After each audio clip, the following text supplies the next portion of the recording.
Hello, everybody, and welcome back. This is the Sean Lowery Show, and I have a great guest today. Her name is Michelle Boxx, and she is the CEO of Boxxbury Marketing. And in her young career, she's also been a radio commentator, realtor, political campaign manager, and she's known as the Blonde Fixer on social media. So, Michelle, welcome to the podcast. Thank you for having me. How are you? You doing good? Are you quarantined? I am quarantined. I've forgotten what day number I'm on now, but it's been it's been quite some time. Yeah, so. everyone, doing their part, but at least we can do stuff like this, right? Which is great. Exactly. Can't spread the virus through the computer. That's the joke I keep making. I keep on saying, you know what? I mean, I'm fine with surviving as long as we have Wi-Fi. I'm good. I'll stay in here as long as I need to. But if somebody cuts off my Wi-Fi, I'm going to struggle. even like, imagine even like 20, 30 years ago, if you just had like a DVD and like you already seen all the DVDs you have, it would be terrible. Right. It'd be terrible. The like Disney movie collection, it's all done. Or just like books or something. I don't know. So we're very lucky that if everyone has to be stuck inside, that we have the internet. So not complaining about that. So why don't you like give the listeners like a quick background on your journey? Because it seems like you've done a lot of stuff, and you're pretty young. You're pretty young, right? Yeah, I'm 26. That's very young. So I started working in politics when I was 15 years old. Wow. And so I worked a presidential race and here in the States. And then from there, I went on to really, I was given kind of a speaking opportunity when I was 15 after the campaign was over. Yep. And it was to me in front of 500 people. What? And I first speaking engagement ever. And that's really where everything started snowballing. So from there, I spoke at this event, 500 people at 15 years old.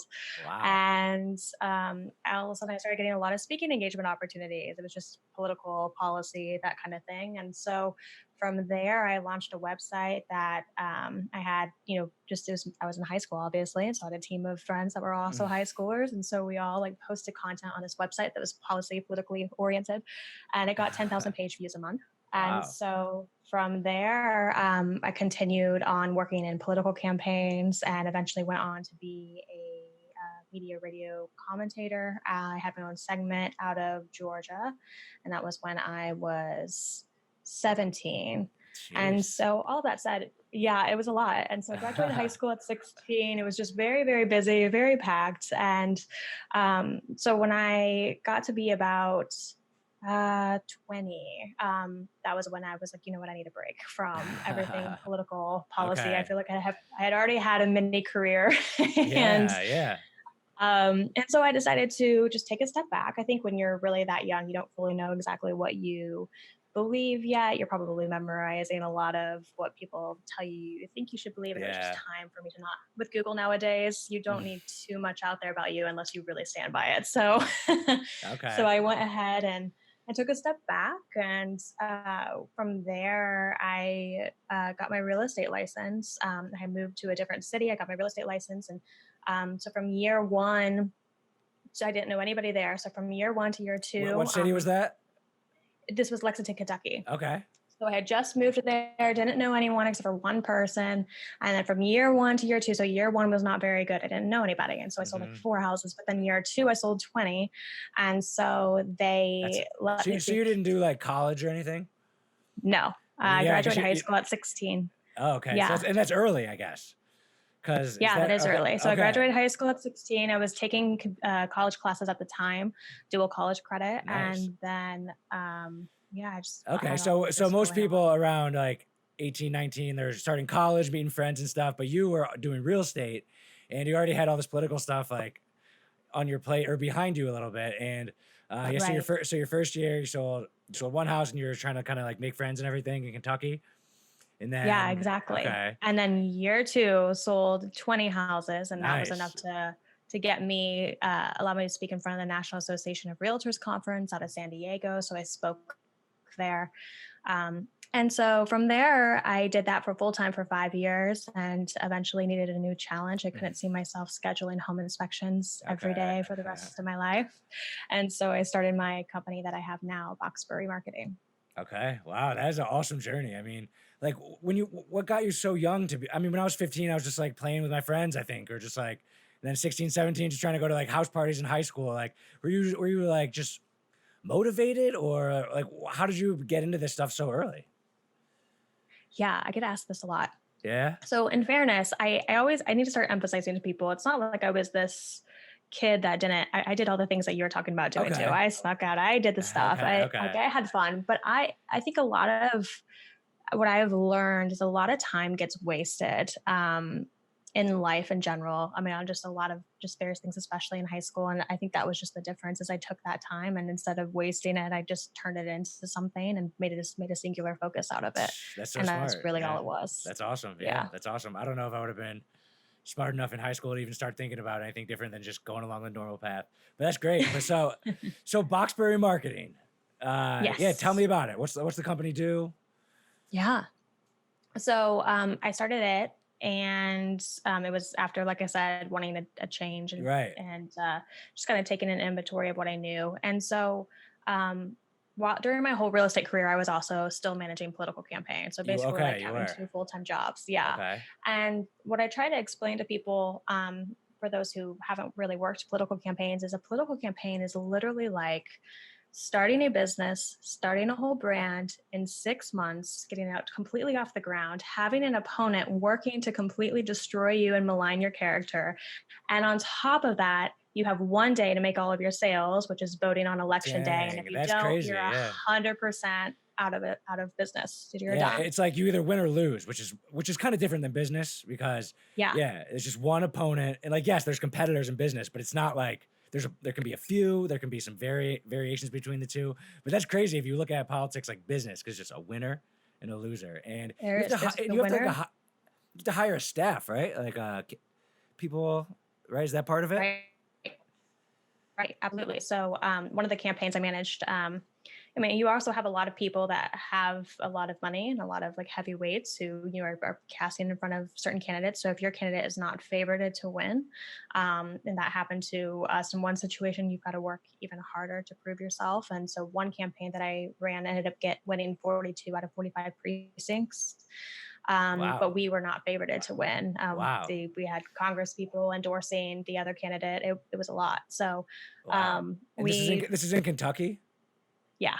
Okay. So So who was it? Like who's the person? yeah, so that was a local race A there, local race. and Okay. then yeah, and then so I've worked. I grew up in Kansas City. It's where I am now, and so I worked campaigns here. I ran campaigns in Kentucky. I staffed campaigns in Nashville, and then I've also done work in DC as well. So it's really been all over. Wow, that's awesome. But okay, so Yeah, yeah, I do want to talk about the politics stuff, but Boxberry Media. So you're yeah, saying that your business skills you kind of got from the political yeah. campaign area. Well, So and so that's how why I like to explain it to people because a lot of people think, oh my goodness, well, that doesn't make sense. You went from mm, politics to business. And so I okay, always like to explain it really is politics is harder. And so, anyway, so what I decided to do was just basically take everything I knew about marketing and everything I knew about social media from running that website I already mentioned that was receiving 10,000 page views a month organically, and just taking all of that and turning it into something that could really help small businesses. Because I started one night, I was looking through all of these different small businesses locally, and I was like, oh my gosh, like they're literally missing out on leads and sales and everything that they could really be getting through their marketing, but they don't know what they're doing. And so I also was just really spurred on by the fact that so many small business owners don't, they're really good at what they got into business to do. A lot of them are not as good at the actual business aspect. And the majority of small businesses fail in the first 5 years for that reason. And so I really initially started, it was supposed to just be marketing. So I literally reached out to 10 businesses one night and I was like, they're not going to care. I'm about to go to dinner, but I'm going to reach out. So I literally Instagram direct messaged these people. And within 1 hour on a Wednesday night, I had 3 people interested. And so we were generating revenue 1 week later. So Boxxbury Marketing was born. And then from there, I continued and we worked with 100 businesses last year, whether it was on wow, retainer basis or whether, yeah, and that was our first year.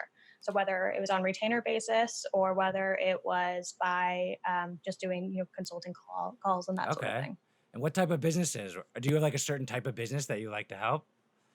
So It's like, it's primarily small businesses, but we've worked in multiple different industries because it's all a formula. Everything that I've developed is a formula and it just has to be customized to the industry. And so that's really enabled us. But as I continue to do these calls with small businesses, like I said, it started out being marketing and then it shifted into, oh my gosh, they don't even know their costs. They mm, don't know their pricing. They don't know, what they don't know if they would even be able to scale. They don't know what it would take, how many products they could make before they tapped out and would need to hire someone else. They don't even know if they jeez. would have the money for that. And you started to realize so many small businesses needed so much help. And so then we shifted into the business development end as well. And so it just Okay. became full service on all of it. So it's just kind of like consulting on like all elements. Yeah, just making sure And that these small businesses jeez. have the intro tools they need to really get off the And like, ground. and with 100 clients, so I have a small business. I have 15 employees. My Yeah. business is United Monograms. We sell. You know what monograms are? You're from Kentucky Of course area. I Yeah, do.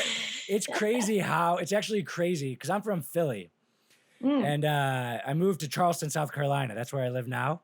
okay. And it's Southern. crazy. Yeah, it's crazy how southern monograms are because Yes. we have a successful like monogram company and we never really knew what they were. We found out about them and started the business. It's a great niche. But when people are shopping on the site and on Google Analytics, there's like a map of everyone shopping and there's little orange dots and it's all in the South. It's It's crazy. It's always crazy. And yeah, we're trying to like kind of spread it across the country more, but that's our business. It's very cool. so e-commerce, clothing, and our 15 employees, like they mostly are embroiderers and printers and shippers. We just hired Awesome. an operations manager. Uh, but like I've actually like had some consultants before and I don't know. I never like I guess I'm kind of a good business person on my own, at least I think I am. Yeah. But like I never really worked well with consultants because I feel like some of the stuff they told me I'm just like, yeah, I know. So like Well, what are so here's yeah. the key. And here's the key. So when you talk about if you have 15 employees, that's Mhm. no joke. And so Yeah, you're at a very different level of business than a lot of the people that we work with. So typically okay. the people we're working with are just starting their businesses, maybe they're in the first year. I don't know how long you've been around, but they're just very new. Yeah, like Maybe they're 5 years. solopreneurs. Maybe they, yeah, Okay. gotcha. Awesome. So Good to so know. small, like Um, I'm considered a small business, like I think legally under like 50 employees or something. But you're talking right. about You're considered, yes, right. You you're are still talking considered about small, but yeah. I'm talking micro. Okay. So you're talking like one or um, two people. right. Okay. So they have a Okay. couple of employees maximum, or it's just themselves. And they're like, how do I move to the next level? And I think that's where the consultants really come in and they're able to help with that basic business level Okay. knowledge that someone may not have. But if you have 15 employees and you're doing really well, I mean, of course, Right. a lot of these consultants can't really help you at that point. So Right. yeah, Yeah. So like and then you said you have helped over 100 businesses. yeah. Like I'm curious how you kind of do you have a relationships with each one of them or have you kind of scaled it or somehow or like because it takes a lot of work to learn everything Mm. about someone's business and their costs and their expenses, diving into the details of each one, helping them like understand it, like so do you do that with each, how's that work? Yeah, that is such a great question. So it's so interesting because that touches on it something we ran into really quickly. Where, so year one, like I said, that's 100 businesses. It's a lot, and so while some of them were on retainer basis that we helped and worked with every day, others were more just periodic calls. Okay. And so what I quickly found was, like you said, is it's not scalable, because I literally built out the business model out to being, like if we were like a $20 million company, here's the business model. Here's how many people I would have to hire to Mm-hmm. service all of these people. Here's how much, like, here's all the training, here's everything. And so I quickly realized that, yeah, we can't service these small businesses to the level that we should be able to. Long term, the quality might get lost. But then the other Mm-hmm. thing I really realized as well was, a lot of small business owners, especially at that stage, they can't pay the monthly retainers long term. So Mm-hmm. they can't, and we're not teaching them as much a lot of the times because we're consulting, but we're also implementing a lot for them. We had an implementation team, and Okay. so it's not sustainable for them. And so when they're done getting, when they can't pay the monthly retainers, or whatever may happen, then for them, it really just kind of falls apart. So it wasn't servicing Right. them as well as we wanted to. And there's only one of me, and and we had our Right. small implementation team, but still. And so then I have shifted more into focusing in on. So we have 60 different industries slated for to create this year, but basically creating our formulas into systems for each of these industries. So basically taking a business that's really common. For example, let's just say home inspectors because it's easy. So let's just Okay. say you're a home inspector. There's 25,000 of them in the US. Here's your course. It covers, I partnered up with attorneys. I partnered up with small business accountants. And several other people as well. Here are all the different modules in this course. You get to have it for life. You buy it once. It's affordable for you. It makes sense for us because it's scalable. And now you have all of this information. Anything we add in the future is yours as well. But then you can go through it at your own pace. If you hire someone to help you with your social media, there's a social media section. If you need someone to help you with your business skills, here you go. Here's that section. So And it all of just that, makes a lot more and all of sense. that is tailored towards the home inspectors, for Yeah, so example. it's tailored towards one industry. So we have 60 Okay. industries slated for this year. So it's tailored to one industry. So, but it's still all of our formulas. It's just downloaded That's and crazy. That's customized for crazy. the So industry. like, so you said like the home inspectors are the example we're using, and you said you have social media advice, like a section for them. Like, so do you have 60 different social media like advice pieces of advice? Because some of it is common across industry, right? But Right. some of So it's probably particular.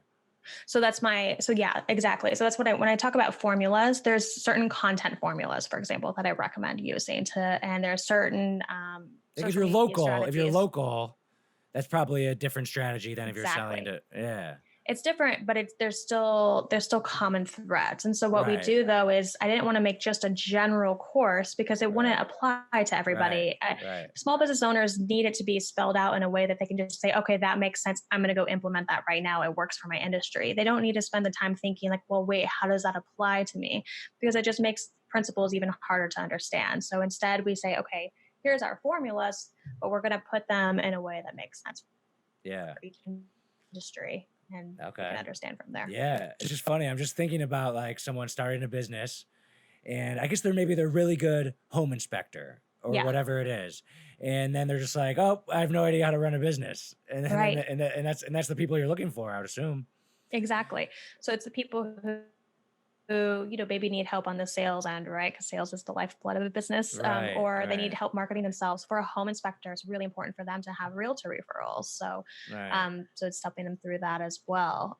So anything we can do to solve those pieces of a Yeah, that's puzzle that will make crazy. it so That's they're crazy. successful and they can grow. Yeah, that's what Because we do. I've always loved business first, and then like yeah, Yeah, and then I've just fell into the product that I found that I'm selling. I found a great niche, but like right. yeah, so these other people take it the reverse way. They're really good at what they do. Maybe it's cooking food or anything like Right. that, but then they want to do that and they want to start their own business. I'm sure they want their freedom, but then yeah, they just don't know how. And like, what would someone like search to find you? Is it like consulting for my business or Right. So like actually, we have a entire sales team. We're still recruiting right now, and so the sales team goes out and reaches out to the particular industries. Like I said, there's 25,000 home inspectors, and information is readily available online. So we reach yeah, out. We can also run out Facebook ads. There's a lot of different ways that we are able to reach out and make all of that work. But we just cool. directly come to them most of the time. What industries in like small business do you see that have like the most success? Is Mm. it depend on the person more? Does this depend on the industry? Like, is there? Ooh, good question. Um, I think it depends on the person, but I think Okay. I believe in growth mindset. I'm not fixed. So I believe that everyone has the capabilities to learn what they need to be incredibly successful. That's a lot of what I spent my time when I was consulting small businesses last year. I was like, well, how big do you think your business could grow? And they're like, well, I don't know. Hmm. And I was like, well, let me show you. If you're catering to weddings, for example, well, you have like this many weddings throughout the Right. United States. Right. Yes, can you reach all of them? Absolutely not. But what you can do is you can create a referral system that literally you get all of these leads and you're able to send them out and get paid for each lead to other catering companies or whatever else for weddings throughout the US. There's multiple ways to create streams of revenue. And next thing you know, you're a multi-million dollar business. And so just explaining that different way of thinking helps a lot. But a lot of businesses can get really, really big. They just you've got to think it through, and it can all be Yeah. learned. Yeah. So you don't have like as an answer for that one, like a specific business? I know it's hard. Specific I know it's businesses. hard. Sorry, that was a two-part question. Yeah. I mean, So you hear like restaurants as a risky business. Like, it I is. get, so like, yeah. Especially right now with COVID-19. Yeah. Oh, geez. Okay. So when I think about industries, I look at, okay, what could have the highest margins? And if you have the highest margins, there's just so much you can do with it. It's something I loved about real estate is, even though you're getting, you're working really hard for a deal, you're working 100% commission. Right. So sometimes you get paid and sometimes you don't get paid. When you do, it tends to be anywhere from like a $4,000 to $15,000 check. And so it just kind of makes it all worth it. So things like I have such a low margin. I have such a low margin. So it sounds cool to make 10 sales and do great. Exactly. So I like that. So yeah, real estate things. What else has high margins naturally? That's a good question. Like maybe anything online where you don't have a brick and mortar, anything that doesn't require you to hire a ton of people, anything that can be easily reproduced. So for example, when I'm talking about these courses that I'm creating, well, once that's created, then that's a multi-million-dollar business. Your salespeople are out, they get paid, their commissions and everything else. But then at the same time, there's still such a heavy amount of margins built into the business. Right. So you have it streamlined where people sign up to work with you and then they get sent this program that's already been done and finished.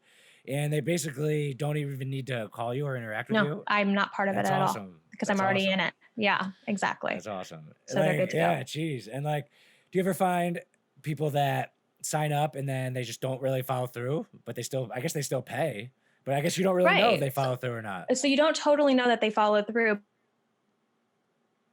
But I mean, of course, I hope they do. I mean, my true mission is to decrease small business failure rates. Of course. And so it's something I'm incredibly passionate about because so many people invest so much money into their businesses to get them started. But yeah, they may not follow through with it. Some people won't.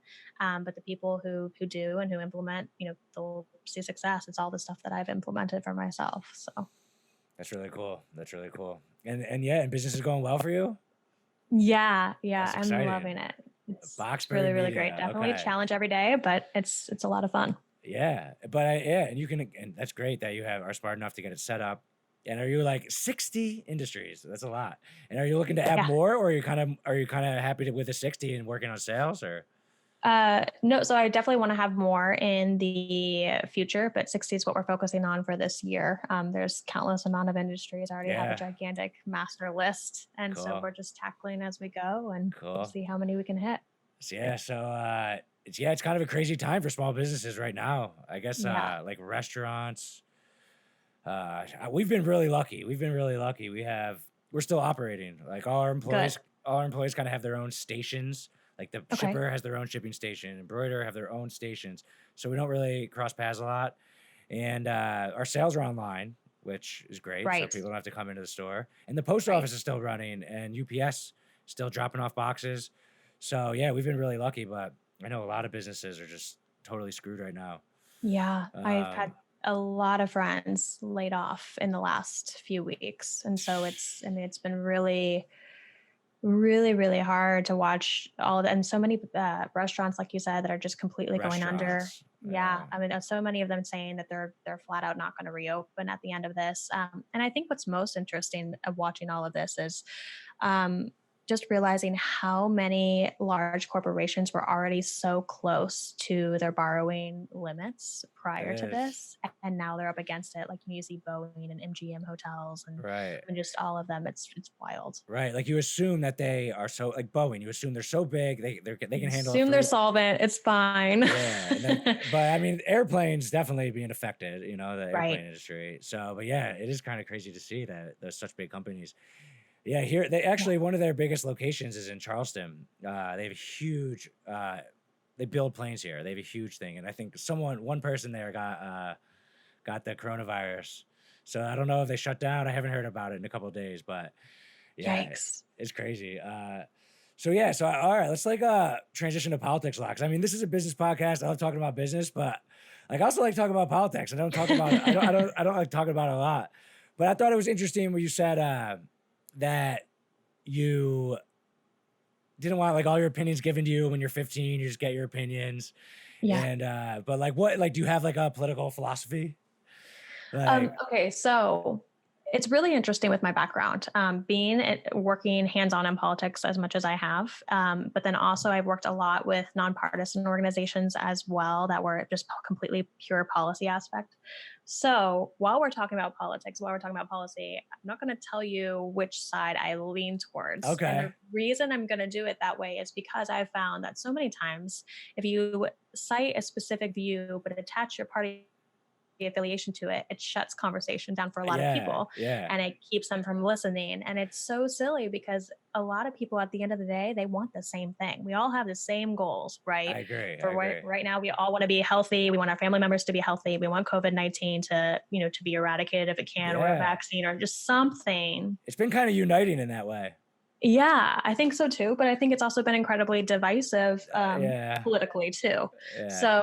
So we all want the same thing. So, instead of attaching the party affiliation to it, I love to just talk about like, let's talk ideas. Let's talk about like Okay. how we actually fix all this. Yeah. I mean, I agree. Like I am, I'm basically a centrist. Like Yeah, and I never, my thing is I never get angry no matter what. I respect everyone's opinions. I Like, love that. Great and mindset. Good that's, for you. yeah, that's, I mean, Non-reactivity is crucial. yeah. And all the smart people that you might listen to, like, that's all how they are. Like, obviously I feel like it's kind of, for me at least, like not common knowledge that anyone who gets angry or like really pinned into one side is, it's not the smartest way to think. Like, it's just about anything in life. Like Yeah.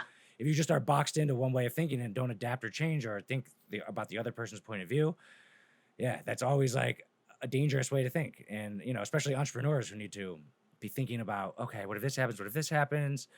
It's just smarter to be open-minded, I think. No, But and to be non-reactive and realize that most of the time the worst case scenario is not going to come to fruition, and to yeah, really just control your mind as well and be like, okay, like, I mean, and your mind is completely free to control. You can't control it. but so as like doing your political campaigns, you had to get in the mind of voters and stuff like that, right? That's Yeah, like the whole thing. absolutely. Uh, And go ahead.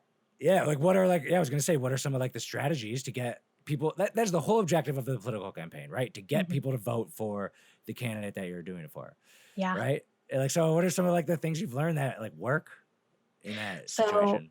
So first of all, what's most interesting is, I've worked campaigns in Kansas City, which is the Midwest. I've worked in campaigns in Lexington, Kentucky, and Tennessee, which is the South, and they think very, very differently. Even Lexington, Kentucky, thinks very differently than Nashville, Tennessee. It's Really? very separate. And yes, and so it was definitely an adjustment, or always is an adjustment, I think, when you're walking into a campaign when you don't know the state super well, because you have to learn how the voters in that region think. Right, right. So, um, and you have to realize, okay, what kind of media do they consume? What ways are they? Um, what are the things that are most in like? So, for example, okay, this is a good example. Kentucky and Tennessee are much more pro-gun than Kansas City is. Okay. Um, on both sides, they're pro-gun. Yeah. Many of them. It's Yeah. not, and so that's very, very different. Kansas City, it's like, no, Really? you're gonna have the blue side, and they are not going to be pro-gun at all. And then you have the red side, and they are. And so, really, getting to know what the faux pas are is incredibly important really quickly, but also understanding, okay, what is the most important things right now, that what are the other candidates in the area talking about? What are the ones who have won? What do they talk about? How do they talk? What tense do they talk about? Do they talk about the future and the vision that they're painting? Most winning candidates do. And or are they, how are they positioning themselves in general? Who are they aligned with in Washington, D.C.? Who are they aligned with in the state house or state senate?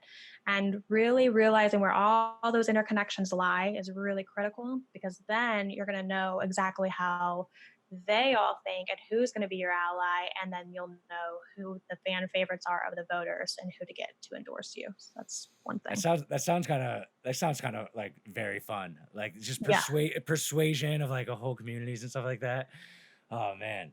And I think it's interesting that you said Kansas City was so different. Here's one thing I've noticed in politics. Tell me if you think this is true or not. Big cities, the bigger the city, I feel like it's the more like liberal the people are. And is that true? That's true. And I think like that's kind of true. And I've always thought about like, why is that true? And I think it's because like they want kind of a bigger government because like they need police can like help them like right away and stuff. And like if you're out in the middle of nowhere, like you want to more be able to protect yourself, and you don't want to. Right.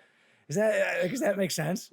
Yeah. Is that why it's different? No, completely. So that's a good question. And so I would agree with you. I think about who lives out in the middle of nowhere and what their personality type tends to be, and then who lives in the cities and what their personality type tends to be.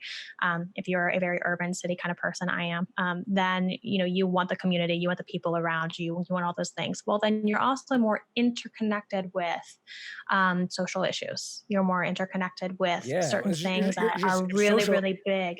Social issues is just people, and if you're more on top of more people, then you're more just aware of them. Yeah, and you have bigger conversations about certain things. Whereas if you're more isolated and you're it's more about your issues and you say I want to stay isolated, so and I want to stay in my own neck of the woods so that everybody don't bother me and we're cool.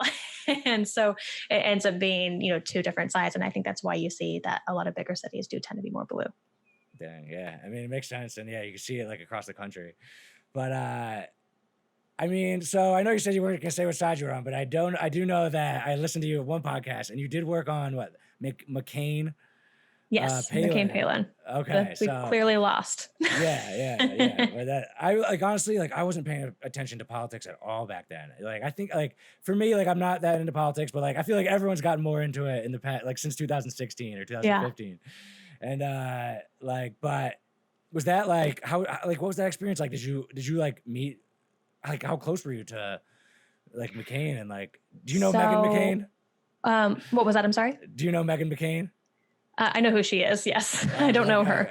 Okay. So I was not day in day out with McCain-Palin, but I did get to meet them a couple of times, and so that was really interesting. I think that meeting people versus seeing them on TV is always a different experience. And it was interesting to meet them, but my day to day a lot with McCain-Palin was running the grassroots efforts. So coordinating volunteers, running the phone banks, people calling prospective voters. So dealing with that back then in 2008, we had all these little flip cell phones because it was still, minute by minute plans. And so you had to charge all these 30 cell phones the night before. And so then there'd be things, I was on the media a couple of times, just randomly, they just randomly interviewed me while I was there. But then also I got to staff a policy event that McCain was holding in Kansas City because this was all out of Kansas City that I was doing it. Okay. And so that's when I met him, and it was just really interesting to see all the media there and, like popping up and asking questions, just what you see on TV. That's awesome. So it was just a really cool. They probably won Kansas City. It's Missouri. Yeah. Okay. I didn't mix it up. Like you nailed it. You nailed it. No one ever gets it right. Not even Trump. He messed that up. But But you won that. Did they win Missouri? They did win Missouri, and we were a bellwether. We were a bellwether state, and so we actually weren't. So typically, bellwether state means that you always go for the side that wins. And we lost our bellwether status in 2008 because we voted for McCain-Palin. So. Oh, nice. So you did a good job in your little part. That's what I like to think. It was 100% me. Just kidding. Nice. All you. That's what I believe. But so talking to me for a little bit, like if you had to guess, like I already said I'm a centrist, but like who do you think I like? Do you think I like a president or don't like him? Oh man. Okay, well let me ask you a question first. Okay. So talk to me about presidential tweets. Do you like them, or like that a president tweets, or do you not? I like the fact that politicians tweet, yes, because it gets them in direct connection with the people. So yes, I like the fact that politicians have social media. Okay, I'm trying to be a little vague. I'm gonna lean towards the fact that you're still centrist, but you probably lean towards liking Trump. Yeah. Yes. I like the other reason I knew it? What? Is because you used like some of his rhetoric in one of your Instagram posts. And so I was like, okay. Yeah, I actually really like him, and like I don't care about I don't care about the politics part. Like I just think he's like really good at the art of like persuasion, Yeah, which for is sure. like, and I love persuasion because it like also relates to sales and marketing and like, Yeah. and I think he's really good at that. And that's, but like, again, I'm not trying to be like, Have you read The Art of War? I have read The Art of War, Sun Tzu.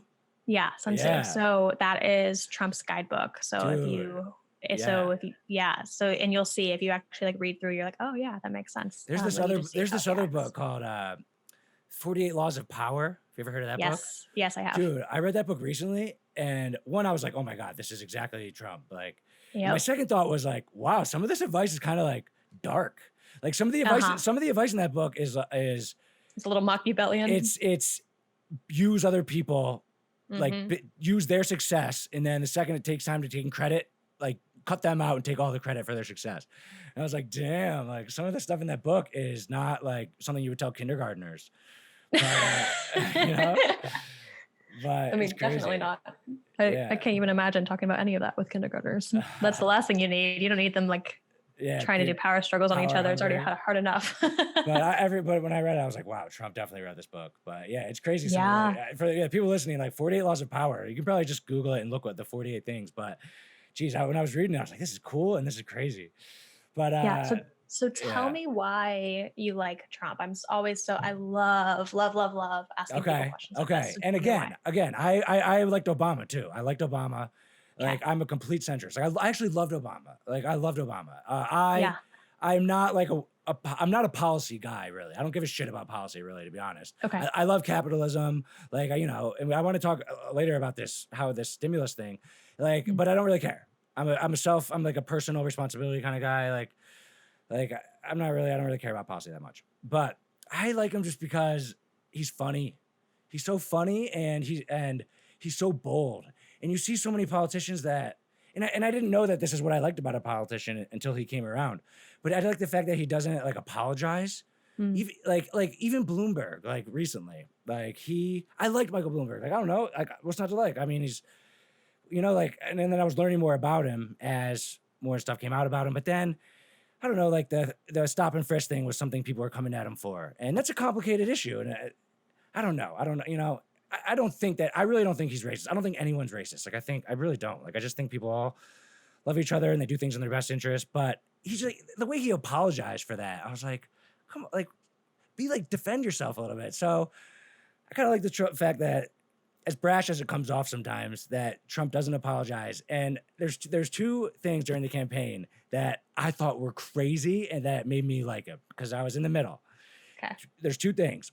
The first one was he went down to Mexico to do a press conference with a Mexican president, and it looked very presidential. Like it was in Mexico, and there was like a stage. It was like looked like a press conference, and it was him and the Mexican president. And I think he offered for Hillary to come too, and she didn't want to come. But it looked really presidential, and he had a very nice conversation with the president of Mexico in a public setting. And then that same night, he drove back and did a rally, and he was like, "Mexico's gonna pay for the wall again." And I was just like, "What?" Like it just threw me off so much because like the contrast between just having a polite conversation and then coming back and kind of like talking some trash. It just made me like go, what? And I kind of like when I have to do that. So I know it's crazy. And then the other time that made me like him, and these might be weird reasons, but I don't know. You asked, and I never talk about politics really. No, I'm You're fascinated. fascinated. And the other thing that I loved it. What was it? Okay, it was after he said that he wouldn't during the campaign or no the debate. He said that he might not accept the results of the election or whatever, and that was like the big headline the next day. He might not accept the results of the election, and like it was like the big story the next day or whatever. And so he had a rally like a day later or something, and he goes, "I have an announcement to make. I, Donald J. Trump, will accept the results of the election if I win." And I was like, oh my God. I was like, all right, he's going to apologize. That's very nice of him. Like, and then he said that. And I was like, dude, what? I don't know. And it just was so different and funny. It was funny. It was kind of funny. And like, it just intrigued me so much. And one of my things is like, I can never hate someone who's like more successful than me. Like I love him. It's a weird thing, but I truly believe it. Like I can say, if someone's like says like, I don't know, like Kim Kardashian, I was like, I love Kim Kardashian. I don't know, like, how am I supposed to talk trash on someone more successful than me? So like, I'm not a hater. Like I like Hillary Clinton too. Like I'm not a hater. So like, what am I going to be like? Oh, I hate this guy. Like, I think he's funny. And like, I'm already not a hater. And then like, then during the campaign, he started talking about space. He started to say, we're going to go to space again. And I was like, that's cool. And it just, he just started, the way your face just lit up when you said, that's cool. Yeah, like I wasn't thinking about space. And then he said that. And I was like, so he just, I don't know. So what do you think about those reasons for liking him? I think your reasons are legitimate because those are your reasons. Yeah. So they're kind of weird. They're kind of weird, right? Like rare. Yeah, somewhat. Yeah. I mean, the specific stories are, but I also think that, a lot of it where, he didn't apologize and he was just funny with it. I think that's what, made a lot of people gravitate towards him. So, but so also it also drove people crazy though on like, for sure. Yeah. But I think it's so funny looking at it from a political strategy perspective, watching his campaign, because you really look back and everything has been the same on both sides, right? And when I was trained by some really impressive, amazing people, but you're trained along the same line. So you pretty much know like how someone's going to apologize in the media. You pretty much know if you call for an apology and you make enough of a circus about it, you're going to get an apology. There's just so many things, right? And so that's why The Art of War, if you read that and you compare it to Trump's policies or the way he conducts himself, is so funny because it talks about, knowing your opponent and knowing yourself. And what all he had to do was go into this very ancient, archaic political strategy system and do basically everything the opposite. And everyone was like, well, this is a breath of fresh air, even though this guy might be like really bombastic and we may not agree with him at all. And he drives us crazy. But like, man, is he different. And man, this is interesting. It's kind of funny because these people don't know what to do because he's not playing by the rules anymore. Yeah, it's so funny because like they're like, what do I do with this? Like they don't know what to do. Yeah. Yeah.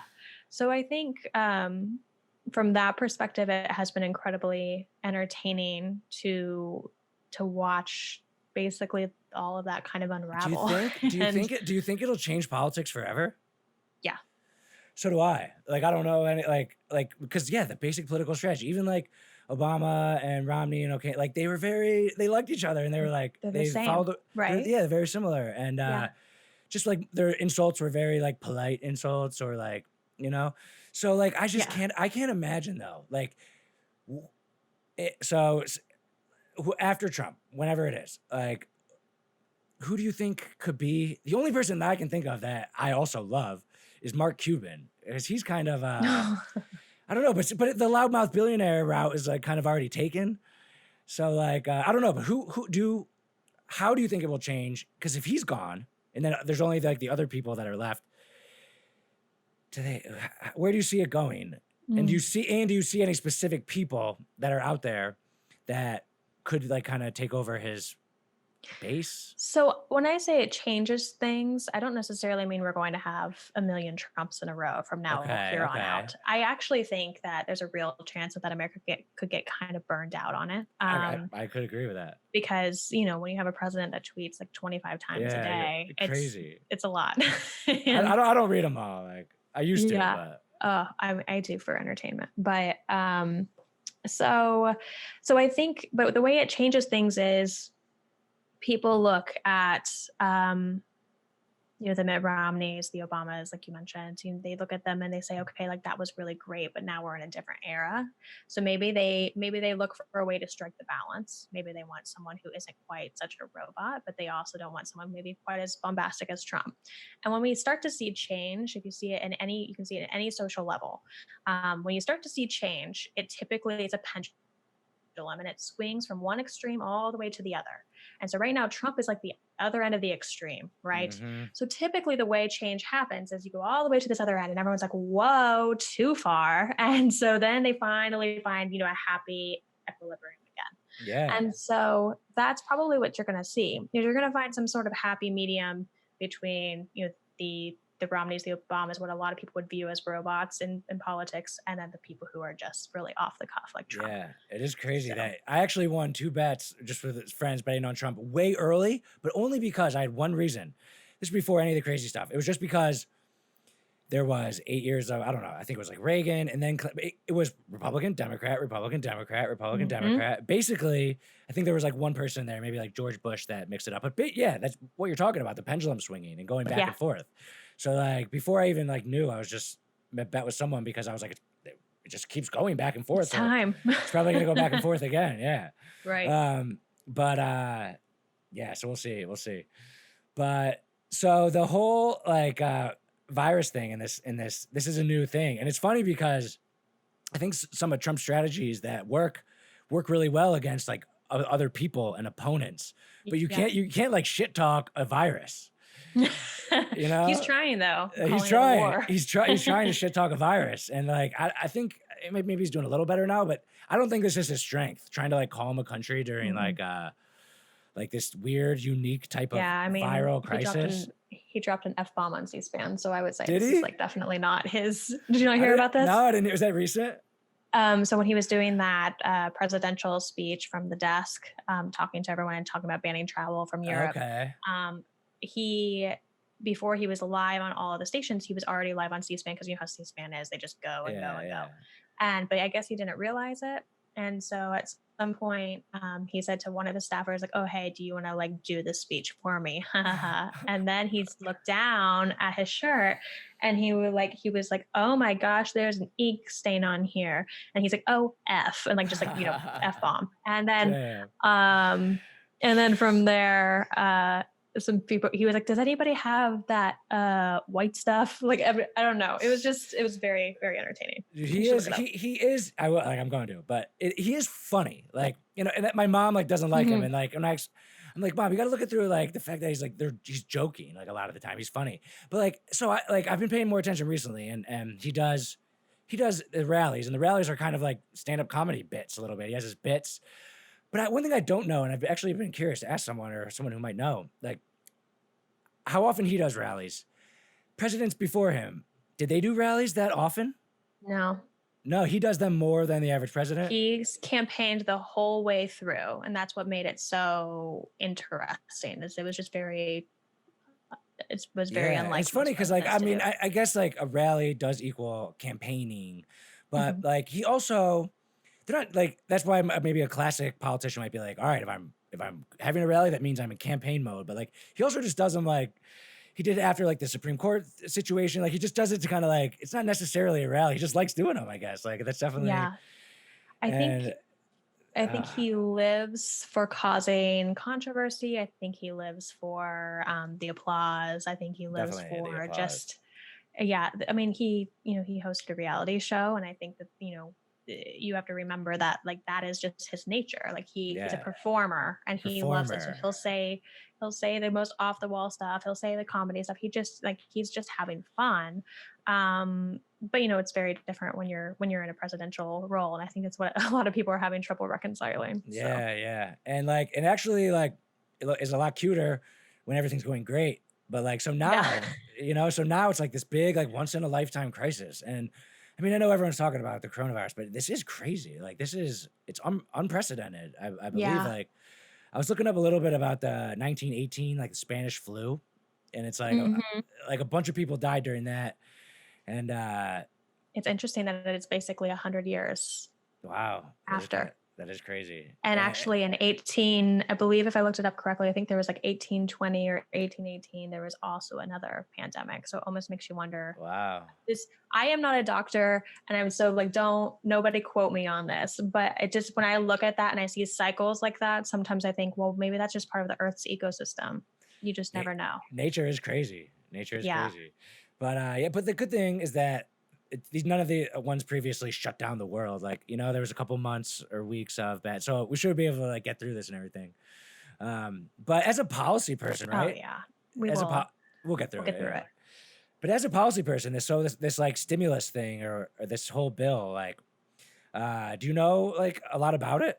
Because I don't, and like, are they giving me money or like do you know any details about this stimulus bill or whatever it is? So I don't totally know everything yet as it's so new. And I'm Mhm. really big about not reading media recounts. I would rather read the legislation myself.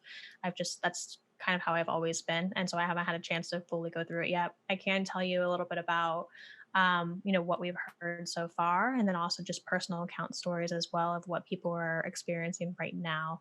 Um, so are you familiar with the fact that the tax deadline got pushed out to Yes. July Yes. 20th? Okay. Yes.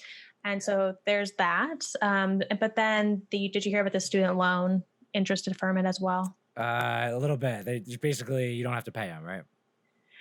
Well, from my understanding, unless they changed it, initially it's you can technically defer your payments, but mostly right now the interest just doesn't accumulate for 60 Okay. days, Okay. but which is fine. But if you defer payments right now on your student loan, they do get tacked on to the end of your loan later on. So it'll be interesting to see how that interest works out.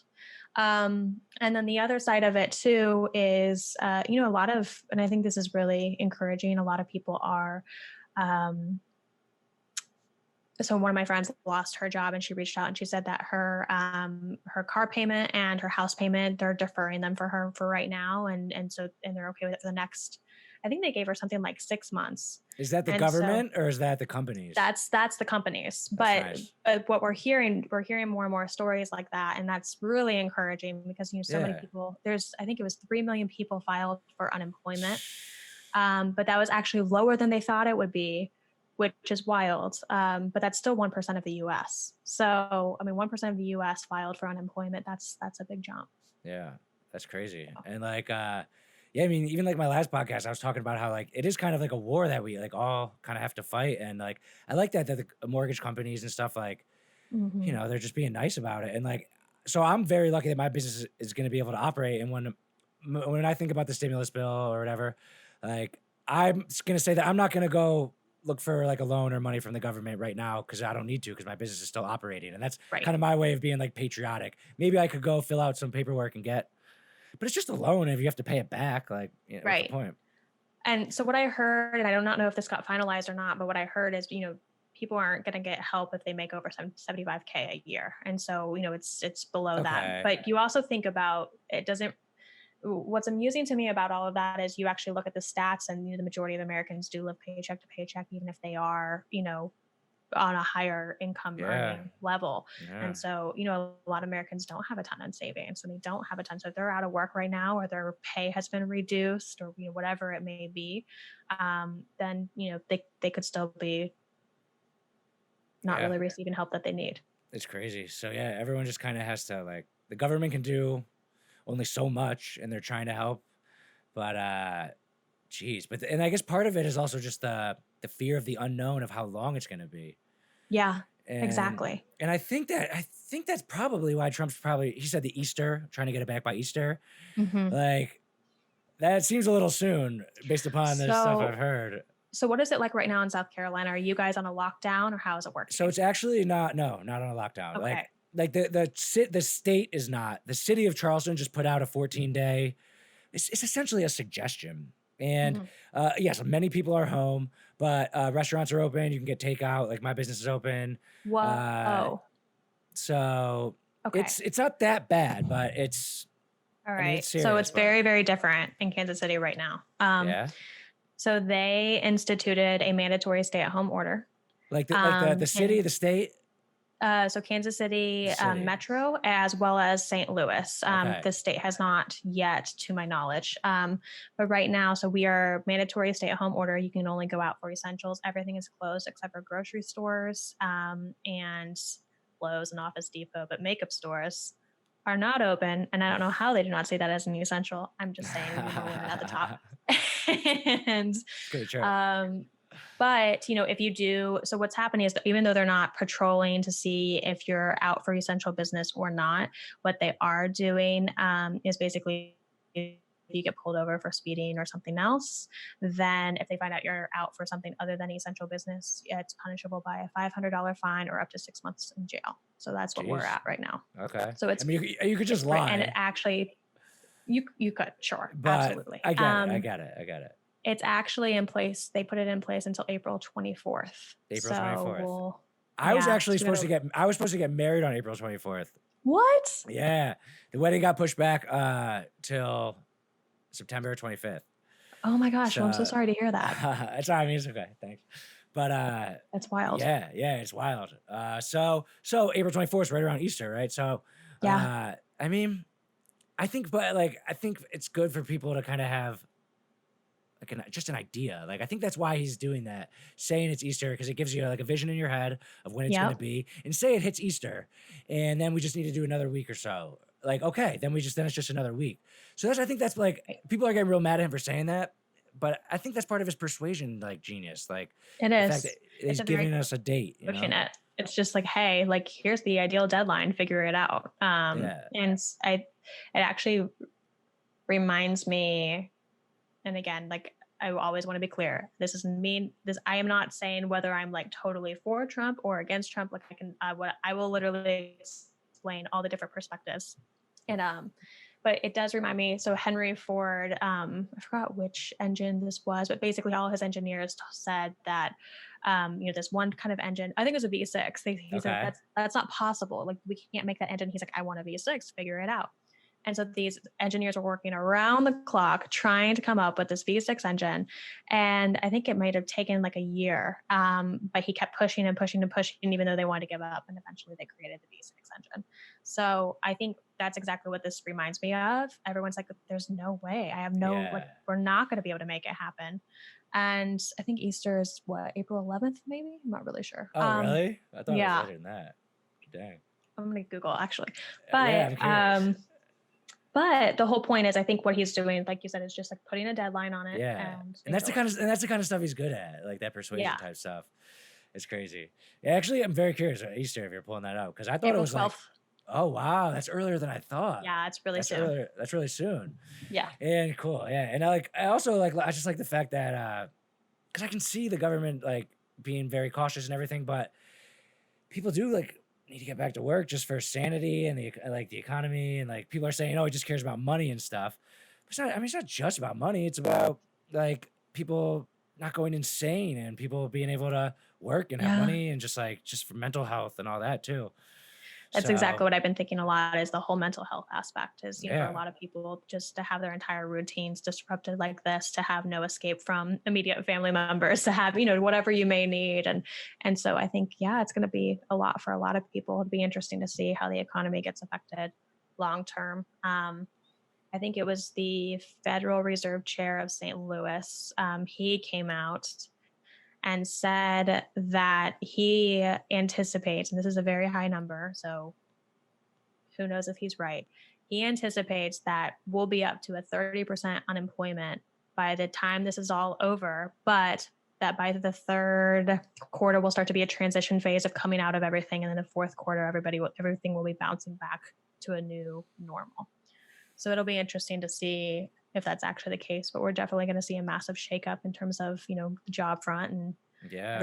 a lot of people are going to be having totally different careers by the time this is all over. Yeah. Maybe there'll be some positives that come from it. Like if a restaurant was already debating whether they should shut down or not, Sure. this will just answer it for them, And like Well- if people are away from their jobs and they were considering if they didn't like it or not, maybe now is the time they can like make these decisions or something. Well, and I never want it to seem insensitive, but I believe that everything can be used for good. And I Right. believe that this is definitely something, it's unprecedented, but it can be totally used for good. I think it's shaking a lot of people up and saying, well, what do I really want for my life? What do I want it to Yeah. look like? Yeah. Is this really it for me? Yeah. And I think that could be a beautiful thing. I agree. So- I always try to find the positive in everything. It's like it's obviously Yeah. great. It's obviously a great way to be, Right. And yeah, like people stuck at home, like everything's humming along, going great. And then everyone has this like stop and this pause, the economy shuts down and people are just at home thinking like, there can be some good to that. There really can. Yeah. So that for people listening, like take this as a time to reflect on your life. And yeah, if you hate your job anyway, this is a great time to just move on. Explore options. And I really want to say this too. There are so many things online that you can do right now to improve your skills for the job front. There's so many free classes. You can, if you've ever had an interest in anything along the lines of coding or data science, it is a massively growing field. It's going to continue to be, and it's incredibly high paying jobs as well. If you go on right now and start to learn things like Python and R and data in general, but there's a lot of just nonstop courses and free things right now that you can use the internet for. Khan Academy is great. edX is great. You can take Ivy League classes. So there's just so many different ways to up your game right now and to add to your resume when you start job hunting again. Yeah, it's a great time to learn to code. That's like Yes. a political like thing. But I mean, yeah, like I think that's I couldn't agree more. I couldn't agree more. The internet is an amazing thing. I mean, I'm so happy my business is like online, like, and it's not a complete accident. I mean, I guess in this situation of the virus, kind of, but just online is just a great thing. Yeah, it's endless. It is. It is. I thought of another question for you. Okay.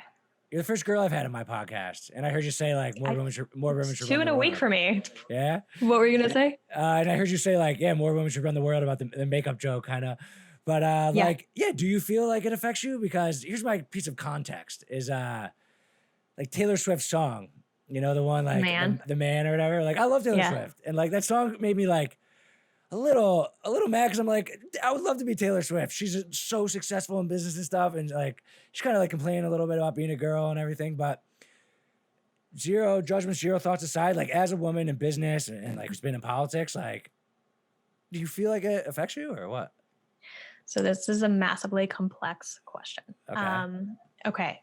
So do I believe it keeps me from being successful and accomplishing things and running my business and just being whoever the hell I want to be? Absolutely not. Okay. Do I think that women are looked at differently than men just from societal programming and whatever else? Yeah, absolutely. I think, you know, I'm going to pick my words here. Yeah. So when we're talking about the whole Me Too situation, which I feel like is just still so prevalent in the conversation piece, I do not know. A lot of my girlfriends and I had a big conversation about it, and I do not know one of us who hasn't been affected by a man in a leadership position of a place that we were trying to climb up to, who hasn't made advances our direction that would be perceived as incredibly inappropriate.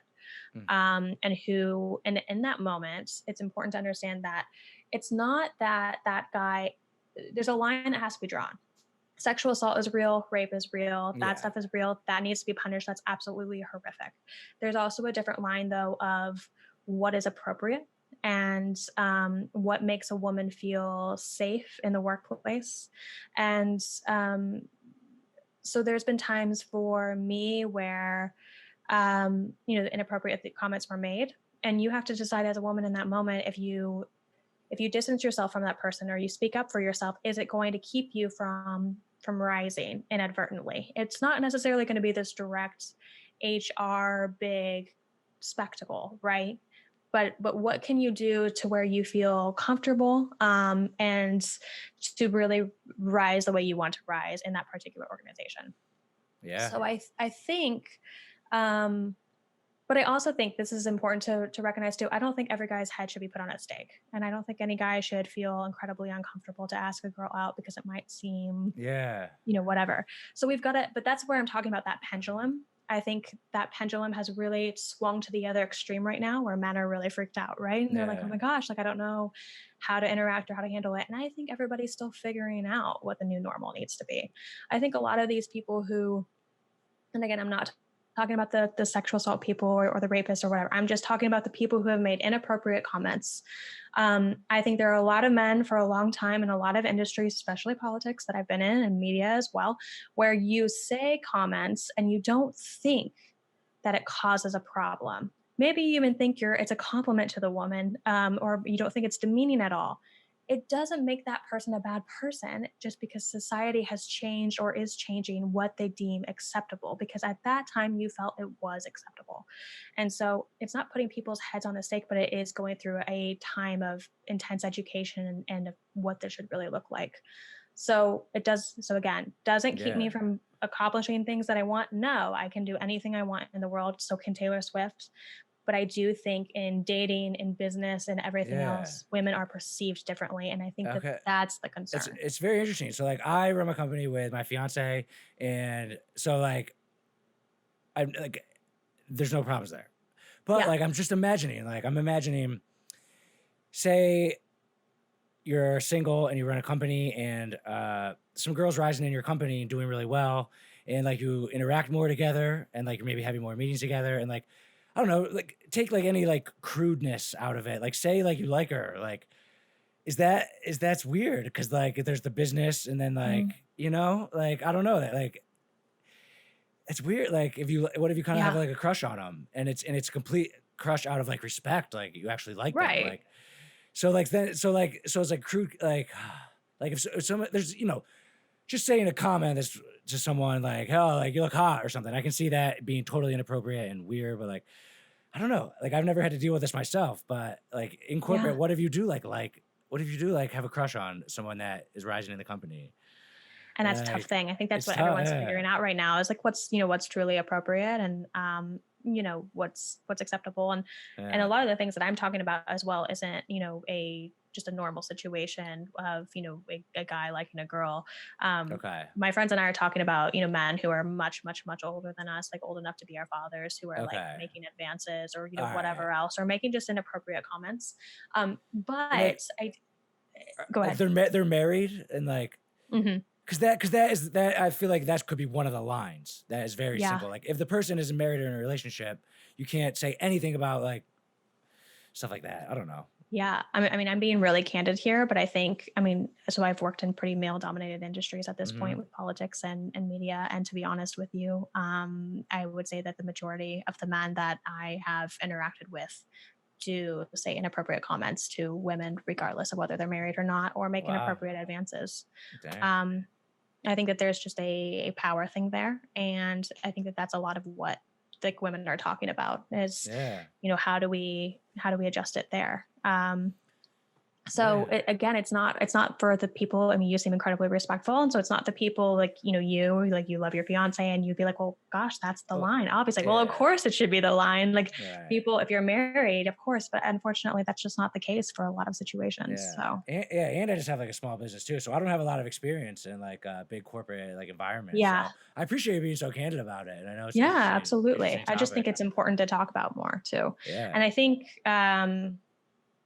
the other thing too, and we'll see this over time, is I think what Taylor Swift was touching on. There's things that she's done that would be applauded by a man, right? Whether it's like, making a ton of money and showing it off, or maybe I've always loved her for that. Like I know me too. I love I Taylor love Taylor Swift. I Swift. love Taylor Swift. I Like but also just even from the dating aspect as well, I think that like girls who date a lot of guys, that's looked on negatively. But for guys, if okay. they do it, they're like, that I guy's the mean, dude, man. He's listen to awesome. rap lyrics. I love rap, but Yeah. yeah, the difference, right?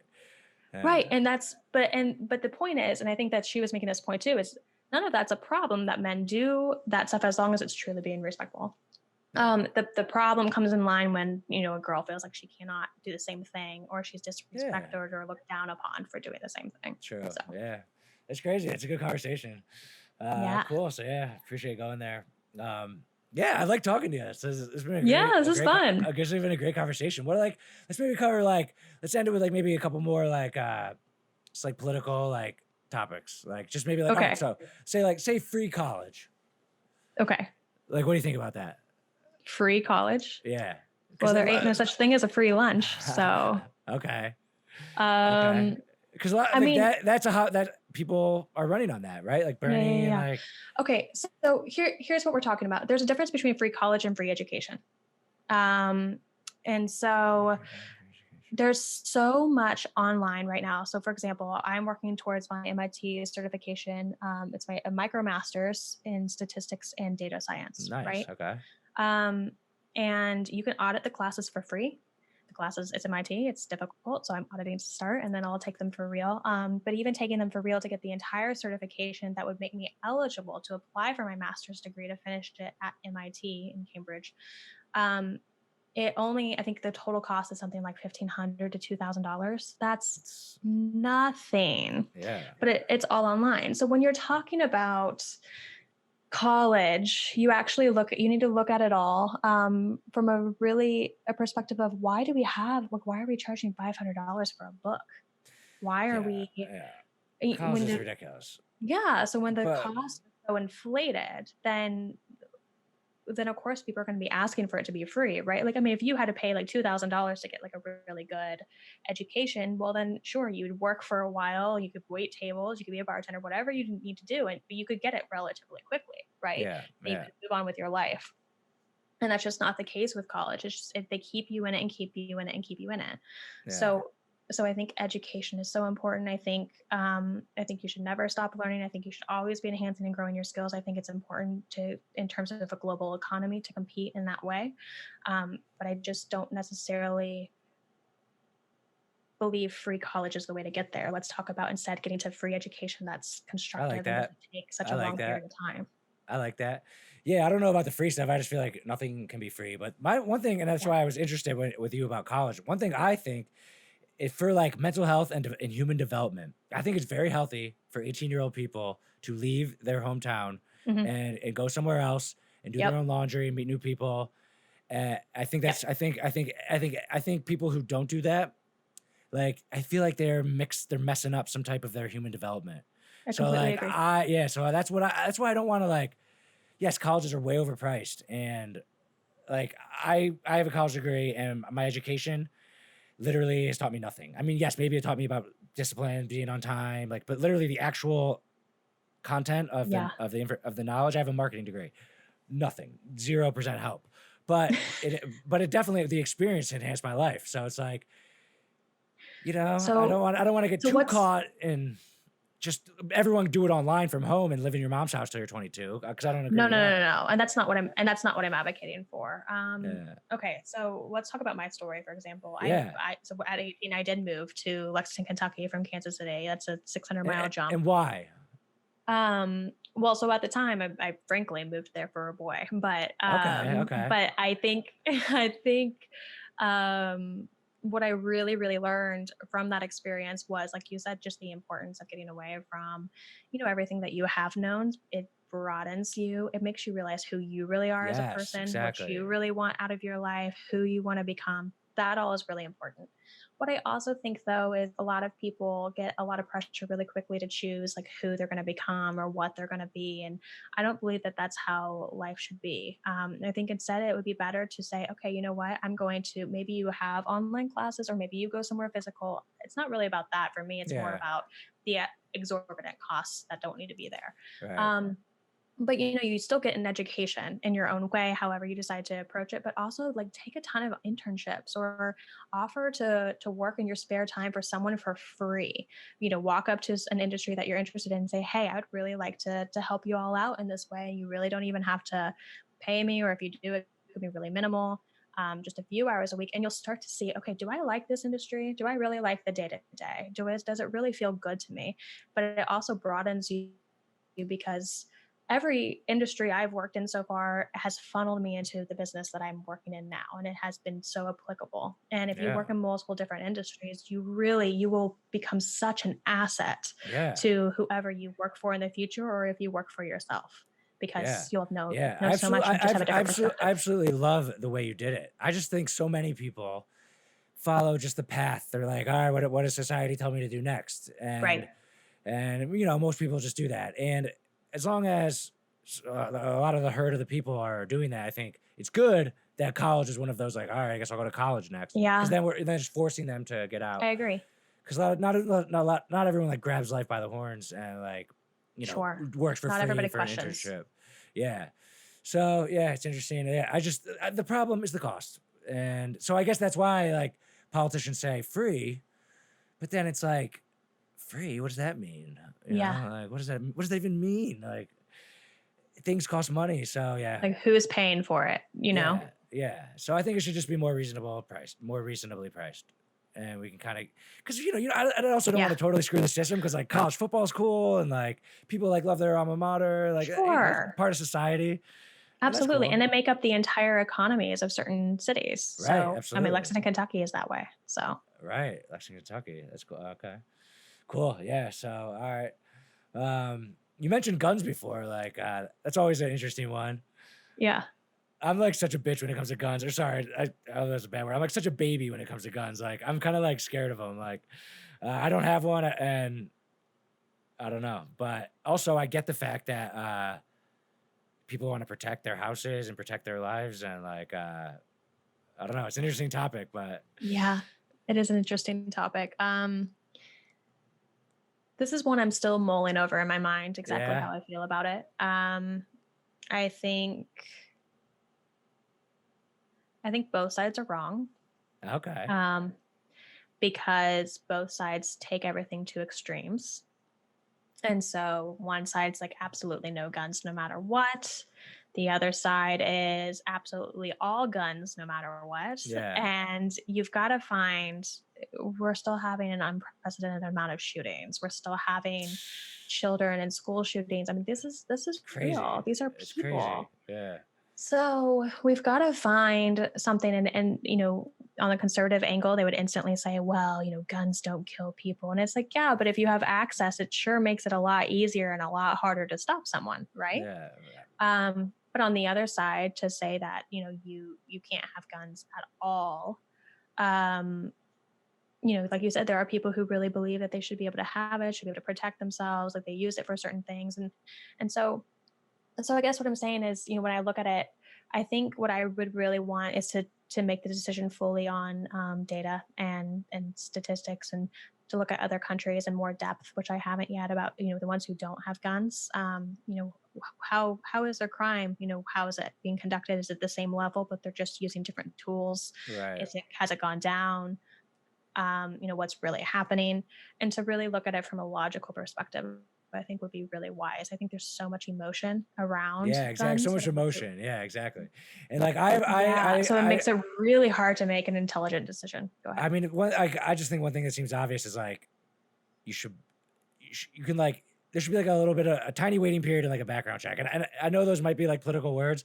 I don't know. I'm not a policy guy, but like if you can Yeah. just kind of go to the store and pick one up, like I think you should like fill out some paperwork and like come back and get it in a couple of days, like or something like that. And I don't know if that's how it is or like it might be different in different places, but that one seems kind of obvious to me. Or and if you have So like if you have some type of violent criminal history, like it seems like person should really be considered. Like I don't know, like it's and I think interesting. what's so important here is to point out the fallacies, because instantly in my mind, I think of all the other side's arguments on things that you were saying. So a lot of conservatives argue that you shouldn't have to fill something out because they're afraid that they're going to be discriminated against in some way, which I think is silly, because frankly, I don't think I agree. it's gonna happen. I So think that's based in a lot of worry and a lot of like they fear. want to sell you a gun if they're a business, like Right. yeah, And so I don't really think, I think it's important to remember, as a human being,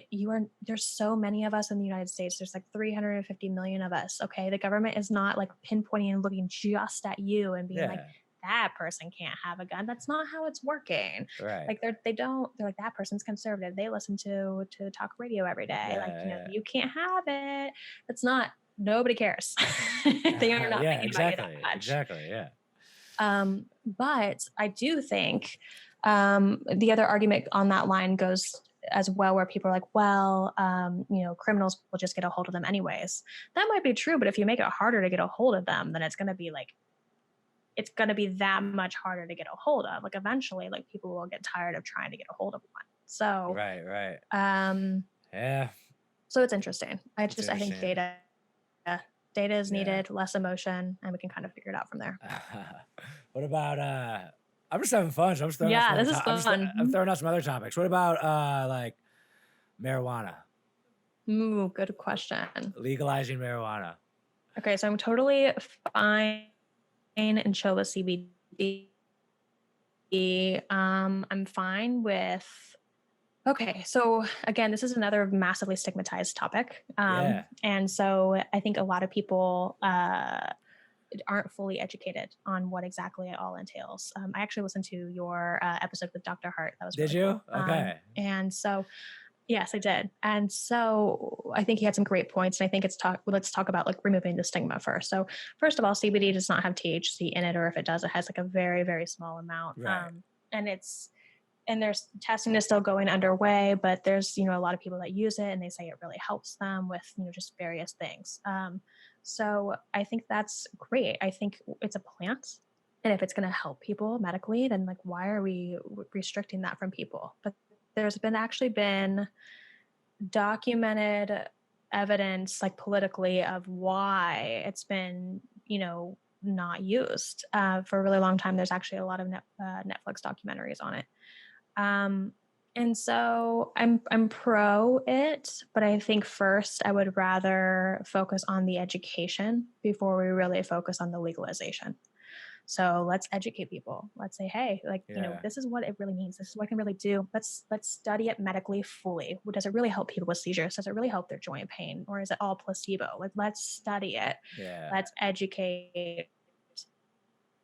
And that needs to be at the forefront before a massive push for legalization. Yeah. Yeah. My thing is like, I was trying to get him to talk about this a little bit, but he kind of like jumped over it. Is like, if it becomes legal tomorrow, I think just health benefits aside, all that, it's just be kind of weird. Like, what would be the rules, Like, because people like will smoke a cigarette like right outside. Like, will people just be smoking like a joint outside? Because it's very smelly. So like, and then It is smelly. It's very smelly. But they already are. Like, I feel like I feel like I walk around all the time and I'm like, that smells like something. Like I get that once in a while, but yeah, and just like, I don't know, like at a restaurant, like, there's wine and beer, like, but would you like be able to just like, I don't know, go outside to the balcony where you smoke a cigarette and just like smoke weed? Like it seems like there's some weird like cultural things. That's why I'm curious in places where it is legal.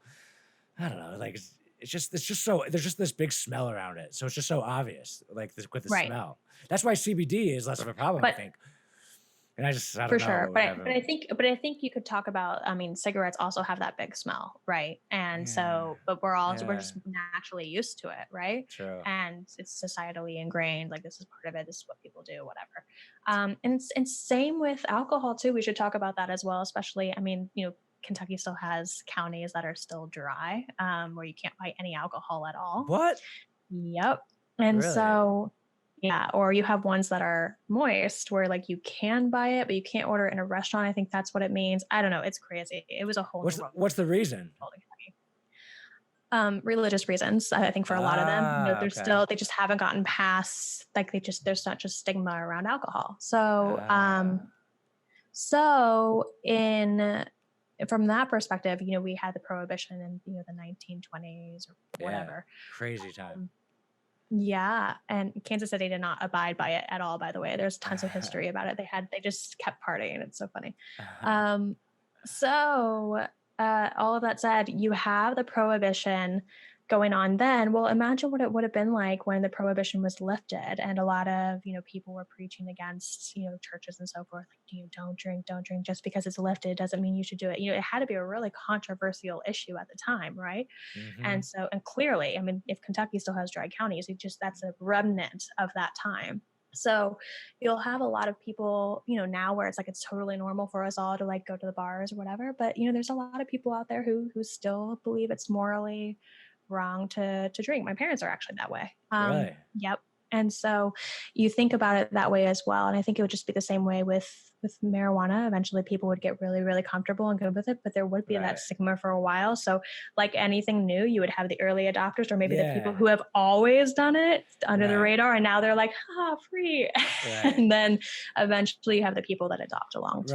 Right. The transition. I think that, that's the part I think would just be interesting. Like, I don't really care if it is or not, but that's funny. It would be interesting. Prohibition, like, that must have been crazy. Like, like I think it was 10 years, I think, 1920, 1930, something like that. FDR lifted it, I think, around the Depression. I think so, somewhere in that ballpark. Yeah. And then you had the Great Depression in the 1930s. And you had the pandemic of 1918. Dang. That must have been a crazy time. And I think that's FDR's famous line. He's like, So I think it's a good time to have a beer. Like, 'cause, Yeah.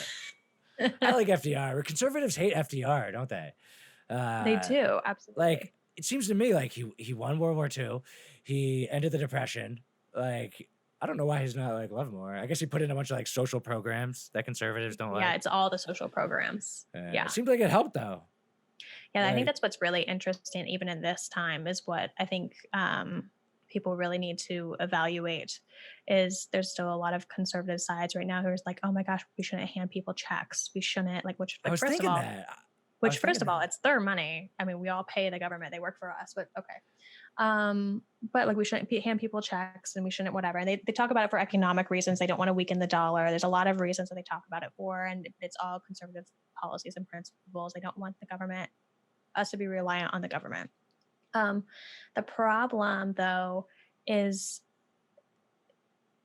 I would really love to see a lot more conservatives come out with a true solution right now to a situation we're in with COVID-19. This is where fast action is required. And many, many times, a lot of the policy solutions on both sides end up being incredibly slow acting or ineffective. So if they don't agree with stimulus, instead of saying that they don't agree with it, what is the solution, honestly, for them right now? Didn't it How do pass they? didn't it pass 97-0 or something like that? Yeah. So Unanimous, yeah, which is yeah, amazing. that's Bipartisanship. yeah, We should all yeah, celebrate. yeah, exactly. Country being united and stuff. But yeah, I was wondering that like when I was 97-0, I'm like, geez, no one like is mad about just giving out money or whatever.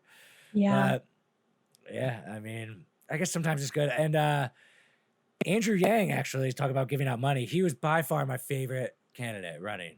Like Okay. I loved him. Like I think it's not even the $1,000 a month thing is interesting. Like I don't know really what I think about that. One thing I like is that it's only $12,000 a year, so it's not like it giving away like a whole life for free. Sure. But he was actually pretty good at persuasion too, and he thought about a bunch of like cool different topics that other people weren't bringing up. But I liked him. I was sad. I was like disappointed in the Democrats when he didn't like get more votes because I liked him. Yeah. Do you like anyone on the Democrat side that was running? I guess now there's only pretty much going to be Biden, but when there was like Yeah. 16 of them. Yeah, so I was really impressed with a few. I liked Andrew Yang. And when I say impressed, I want to talk less about, any of the policy leanings and more about just how they carry themselves and how they handled certain situations. That's all I look at. Yeah. And so Andrew Yang, I was impressed with. Tulsi Gabbard, I really liked a lot. Yeah, I was like her too. incredibly impressed with her, mainly because, and I don't know if it's her military background or what, but she's very non-emotionally reactive. And I think we saw a lot of the candidates being massively emotionally reactive. And so when I look at a candidate on the Democratic side going up against Donald Trump, who thrives on poking people where they're emotionally sensitive, right. You need a emotionally non-reactive candidate. You have to have it because it has to be someone who can literally separate their emotions from the moment or separate it from the jabs or the nicknames he's going to inevitably give you or whatever it may be, and literally be able to say, okay, wait a second. What's the point of this conversation? How do I win at this moment? How do I make my points clear? How do I stick up for myself in a way that's not defensive? Right. Because what Trump does so well, and this is good advice for any candidate on the Democratic side. What Trump does so well is he gets everybody on the defensive. So, and it's a distraction technique because then all you can think about in your brain is, oh my gosh, he called me that nickname, or oh my gosh, he said that about me, and that's completely inaccurate. Well, I've got to go defend this, and I've got to defend this, and I'm not Little Rocket Man in North Korea. I'm whatever. And so that's what he does incredibly well. And so if you're going to win against Trump in a debate or whatever else, you've got to really be able to dial back, not care. Because does he care when people call him nicknames? Not really. I mean, he'll call out the media, he'll call out other things, but like he does it in a way that again puts them on the defensive. He never gets flustered. He never gets flustered, really. That's just impressive. Kind of. So you have to learn, how would I put, just like the art of war, you have to use his rules against him. How would I put Donald Trump on the defensive? How would I, and I felt like Tulsi Gabbard stood the test on it. Why did no one vote for her? I guess I think they think she's like a Republican or something, or like she's Well, not? she grew up conservative, so I think there's part of it, but I also think more along the lines of, there was a while there where she wasn't campaigning as intensely because she was actually serving our country in the military, and so she was, having to juggle both. But when she did, she came out strong. But I also think that there was a lot of ways that they were structuring the debates where you couldn't qualify for certain debates to get on if you didn't have enough votes. But then later on, if you got them, you got to be in. She just withdrew from the race, but she actually qualified to be in this last debate. But they had to change the rules really, really fast to make sure she couldn't be a part of it. So, jeez, yeah. Biden seems like he's going to be the guy. So yeah, it'll be interesting. It'll be interesting. I mean, everyone says, he can't talk and all that stuff, which there's definitely footage of it, but he won. I mean, he won though. He won. Yeah. I mean, I don't know if it's officially over yet, but no one can go out and vote or whatever. Yeah. But he won. He had that criticism against him the whole time, and people voted for him. Andrew Yang and stuff. I think it's a mistake by the Democratic Party to put up Biden. I really do. Because he's just more of that kind of politician that people don't want anymore, or they have found to not really be their love. But what you do see is someone so if you're going to compare Sanders and you're going to compare Biden, Sanders strategically makes more sense because he has a cult following of millennials, which Trump does not tend to appeal to nearly as much. And so you have that cult following of the millennials, the Gen Zers, and you also have a lot of celebrities that support Sanders. Yeah. And so that would have been smarter to put him up, because then you would have because Trump has such a cult following of cult versus cult. Exactly. Yeah. And then you see, and then that would be interesting for all of us to watch, I think. Yeah. I can't imagine Biden and Trump on stage, because I don't know. It's just, Biden is just, it does seem like he's kind of losing it a little bit, but I hope it's fun. That's it'll be fun to watch. Yeah. That's and it's sad, maybe I don't know, sad, but I like it when it's fun. The 2016 was so fun. I really didn't care about politics much before. But it was fun. It was fun. It was very fun. It's basically one of those wrestling matches, except for it's all with words, and you're just like, oh, who's gonna win the mind game today? So you're not currently doing anything with politics? So I still help out with various consulting and just policy stuff, and just when people need me, they call on me, they ask my opinions for stuff, so I help in that way. But on any official capacity, not right now. That might change as this year progresses, but right now I'm laying low. Maybe I'll run for office. Maybe I'll run for office someday. People keep on talking to me about that. I don't know yet. That's actually what they all say. They say, I don't know. Everyone's been asking me, or people. I feel like there's always footage of people who are president before. They're like, I don't know. I don't people know. have been asking me. I don't rule anything out, but I think more than a lot of people, I know what it entails because of my background, and so I would just really have to think if I wanted to be that in the spotlight with it. So it could be fun.